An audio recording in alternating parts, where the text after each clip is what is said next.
So in Czech Republic, we have a lot of pro-Russian disinformation narratives, especially surrounding the war in Ukraine.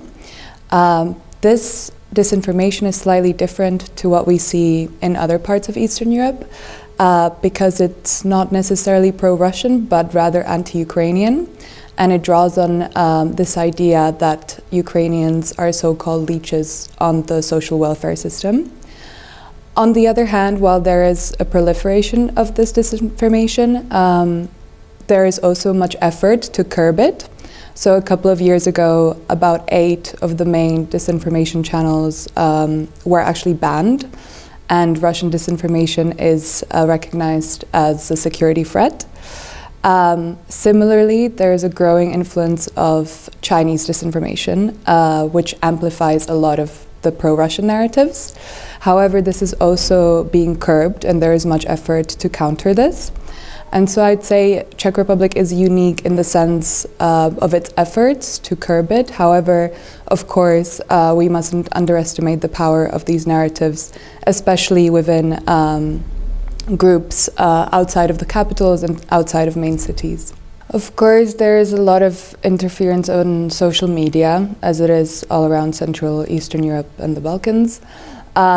This is specifically targeted on young people as well, which is a growing threat because there is often the sense that young people are more democratic and more progressive, but this can sometimes be a misconception. For example, in Bulgaria, a lot of young people actually hold anti-democratic and anti-EU sentiments.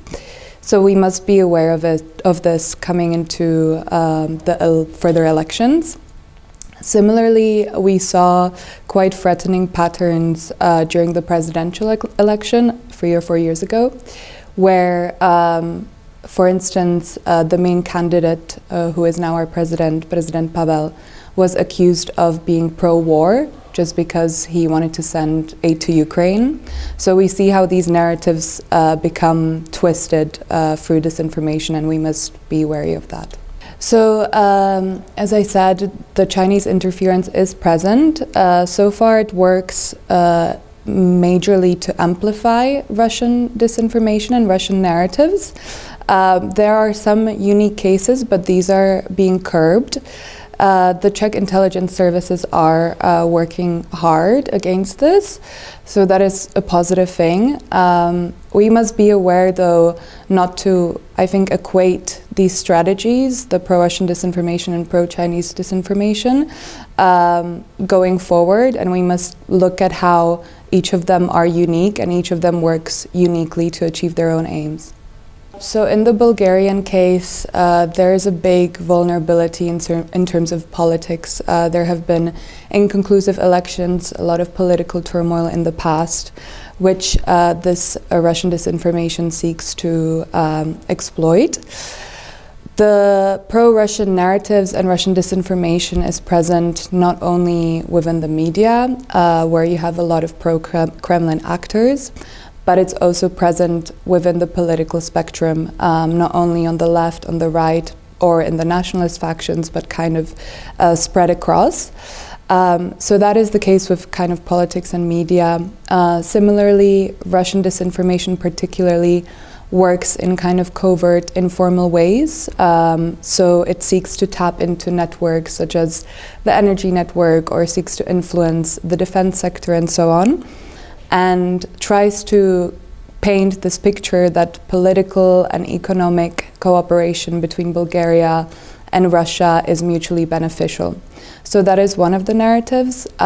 We also have the classic narrative of Russia being the savior, and therefore we owe gratitude to them. This idea of the Slavic Brotherhood, which I think is quite similar across the Balkans and Eastern Central Europe. So these are the kind of narratives, and of course, with the war in Ukraine, you have narratives such as painting Ukraine as the one to blame, or the West as the one to blame for the invasion. So these are the kind of narratives, and then of course they have impact not only on the media landscape, on the information landscape, but also in terms of, for example, universities and the kind of information that gets taught to students. There's also much contestation about memory, and you have a lot of politicians contesting, for example, the takedown of Soviet statues. So it has to do a lot with memory and history, but also the information landscape now. And as part of IGA, we do a lot of research on public opinion. So in 2024, we did this big public opinion poll and survey where we sought to kind of see how these narratives actually influence people and their opinions on things like NATO, EU, Russia, China. And we found out that while, for instance, NATO attitudes have been turning more positive, attitudes towards the EU have been turning negative. So a lot of young people, for example, see the EU as being dictatorial. So there is kind of unevenness in that. And last point I'll say on that is that people are leaning towards authoritarian countries more, including Russia and China. So while people continue to see France and Germany as the best strategic partners for Bulgaria, we also see that Russia and China are quite close behind, which is a bit worrying.